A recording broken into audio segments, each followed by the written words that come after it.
Hey everyone, it's time for the mid-season break, and it seems like just as we talked about before, there's a plot hid amongst all the jokes and randomness. Characters have been introduced that have been remembered, some lessons have been learned, and even though the characters state how nothing's changed, and everything goes back to normal, that's how it works, Wily Kid! We have a big adventure, but everything always goes back to normal at the end. we've seen things like Jog's return, the Sword of Plundar, the mutants and their relationship with the cats. Lots of friends made and cultivated over the episodes, villains turned into allies, and this episode reminds us a lot that what's come before in this show is actually going to continue moving forward. Picking up with that Sword of Plundar plot, we have Mumra using it to launch an all-out assault on the cats.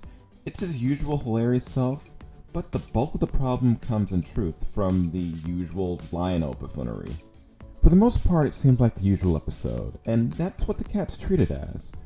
But the lesson being taught is seemingly how fast things can change, how new stuff can be introduced, and how when you don't think things are changing, don't realize that things are building, that they are, beneath the surface.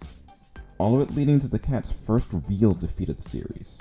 A defeat which leads directly into the next episode, with our cats trapped out in the wilderness, trying to come up with a plan to retake the base from Mumra and the mutants. But also leads to the biggest missed opportunity of the episode, and something I think which would have worked to solve a lot of the problems people have with the show.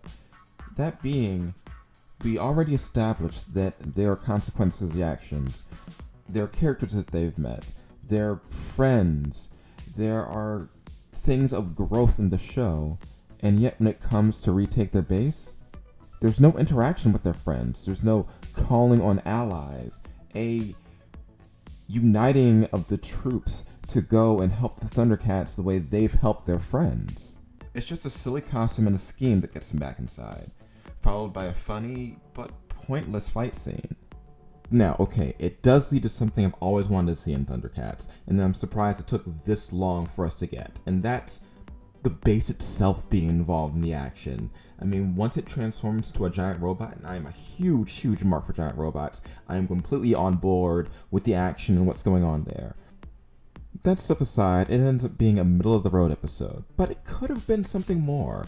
If we had all the friends, everybody that they'd met along the way, just joined together for this big action scene, then that would have been something incredibly memorable. Not to mention we get a new rendition of the original Thundercats theme, and I loved it. But now we're on break, and we've got a ways until we get more episodes. I'm not really going back, or hadn't really planned on going back and doing a lot more stuff for this. I've been enjoying the ride, I've been enjoying the changes, I've been enjoying seeing my opinion on this show change from its first announcement. Well, I never really hated the show, but okay.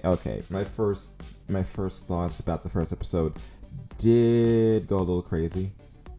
No, not crazy, but yeah, whatever. I'm having fun with this, and I'm looking forward to this thing coming back. So until next time, and the next episode, and my next video. See you guys later. Remember to like, subscribe, and I'll try and put out some more fun stuff. Bye-bye.